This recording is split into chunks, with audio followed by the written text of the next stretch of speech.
नेहा की शादी 22 साल की उम्र में अरेंज मैरिज हुई थी। एक्चुअली हुई थी कहना गलत है, करा दी गई थी। वैसे तो नेहा बहुत खूबसूरत लड़की थी, बट अफसोस उसकी किस्मत उसकी तरह खूबसूरत नहीं थी। और ऐसा मैं इसलिए कह रही हूँ क्योंकि वो जिस लड़के से प्यार करती थी वो उससे उम्र में 12 साल और बड़ा उसके था। पापा के दोस्त का वो छोटा भाई भी था। सो रिश्ते में वो उसका दूर का ही सही बट अंकल लगा। एज गैप, जनरेशन गैप, इन दोनों गैप्स के अलावा एक और गैप था जो उनके दरमियान था। वो था फाइनेंशियल स्टेटस का गैप।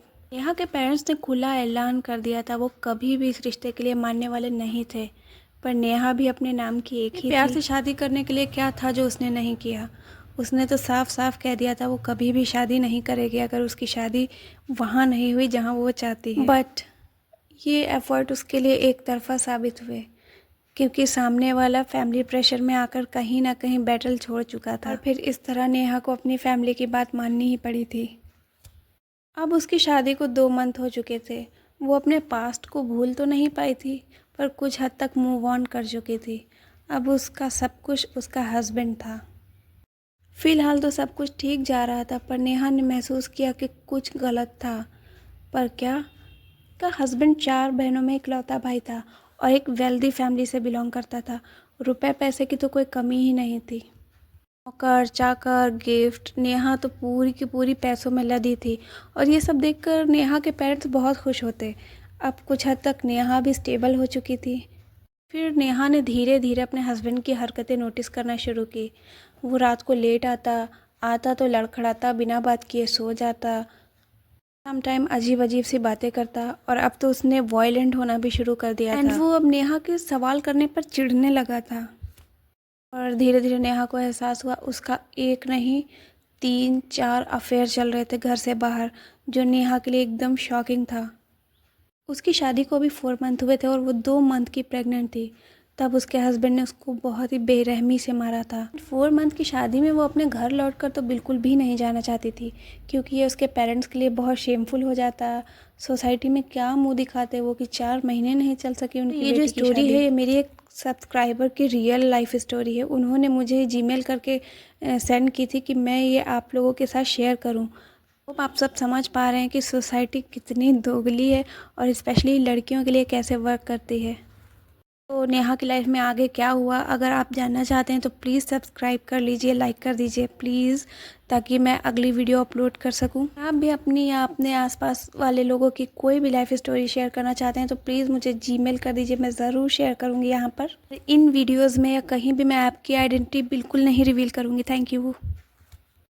अरेंज मैरिज के फर्स्ट पार्ट में आपने सुना कैसे नेहा नाम की खूबसूरत लड़की की शादी उसके पेरेंट्स ने उसके प्यार से ना कराकर कहीं और फोर्सफुली करा दी थी। नेहा अब इस सब से एकदम परेशान हो चुकी थी।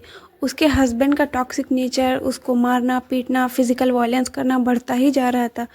एक बार को सोचती कि अपने पेरेंट्स को बता दे, पर फिर वही सोसाइटी के प्रेशर की वजह से वो खुद कभी भी ये कदम नहीं उठा पाई। उसका हस्बैंड डेली ड्रिंक करके आता, उसको मेंटल टॉर्चर करता, फिजिकली अब्यूज़ करता और सबसे हैरानी की बात ये थी उसकी फैमिली इस सब में उसको बिल्कुल भी नहीं रोकती थी।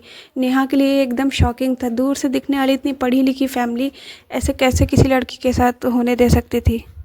वो अब मान चुकी थी शायद उसकी यही किस्मत थी, पर एक दिन वो हुआ जिसकी उम्मीद शायद उसको भी नहीं थी। वो अपनी फैमिली से वीडियो कॉल पे बात कर रही थी, तभी उसका हस्बैंड लेट नाइट को उसके रूम में दाखिल हुआ। इतना नशे में था उसको किसी चीज़ का होश नहीं था। उसने ये भी नहीं ध्यान दिया कि नेहा अभी वीडियो कॉल पे है। उसने आते ही नेहा के बालों को पकड़ कर इतनी ज़ोर से खींचा कि नेहा की चीख निकल गई। और ये सब देखकर दूसरी तरफ नेहा के घर वाले एकदम हैरान रह गए कि ये क्या था। नेहा ने जो उनको बताया था तो बिल्कुल उसके दूसरे ही दिन नेहा के फैमिली वाले उसको वहाँ से ले जाने आ गए और बहुत बड़े बवाल और इशू के बाद आखिरकार वो नेहा को ले जाने में कामयाब हो गए। बट नेहा अभी प्रेग्नेंट थी। मुझे इस समय ये नहीं समझ में आया कि उनकी फैमिली ने उस लड़के के ऊपर या उस फैमिली के ऊपर पुलिस केस क्यों नहीं किया। खैर वो उनका म्यूचुअल डिसीजन था।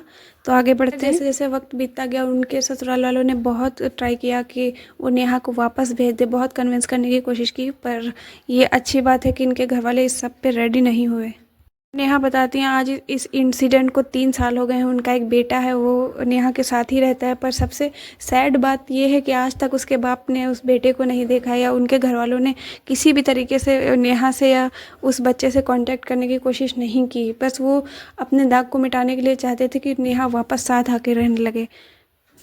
नेहा कुछ दिन तो अपने पेरेंट्स के साथ रही, पर फिर भाई भाभी का वो घरेलू कलेश के चलते वो सेपरेट हो गई और अभी वो इंडिपेंडेंटली अपने बच्चे को पढ़ा रही है और एक जॉब कर रही है। ये सब हो जाने के बाद नेहा को बहुत ही ट्रस्टवर्दी सोर्सेज से पता चला कि जो उसका हस्बैंड था वो शादी से पहले ही मेंटली चैलेंज था और उसकी फैमिली, उसकी सिस्टर्स उसको इस सब में बढ़ावा देती थी ताकि वो उनकी प्रॉपर्टी हड़प ले, क्योंकि वो इकलौता भाई था। अगर वो नहीं होता तो वो प्रॉपर्टी बराबर बराबर चारों बहनों को मिल जाती। इस पूरे सिनेरियो को सुनकर लोग कहते हैं नेहा की किस्मत अच्छी नहीं थी या वो लोग अच्छे नहीं थे, पर क्या सच में ऐसा है? Big no. यहाँ पर गलती नेहा की किस्मत की या उन लोगों की नहीं, यहाँ पर गलती है नेहा के पेरेंट्स की, क्योंकि उन्होंने जल्दबाजी में बिना सोचे समझे एक ऐसे लड़के से उसकी शादी कर दी जो मेंटली चैलेंज। उन्हें सोसाइटी को प्रूव करना था कि मेरी लड़की कैरेक्टरलेस नहीं है, बहुत अच्छी लड़की है, उसने लव मैरिज नहीं करके अरेंज मैरिज में आज भी बहुत से पेरेंट्स ऑनर किलिंग ना करके ऑनर की वजह से अपने बच्चों की ज़िंदगी बर्बाद कर देते हैं। सो गाइज, यही थी स्टोरी और please like share and subscribe कर लीजिए प्लीज़, ताकि मैं और अच्छी अच्छी स्टोरीज़ ला सकूँ आपके लिए। Thank you, bye bye.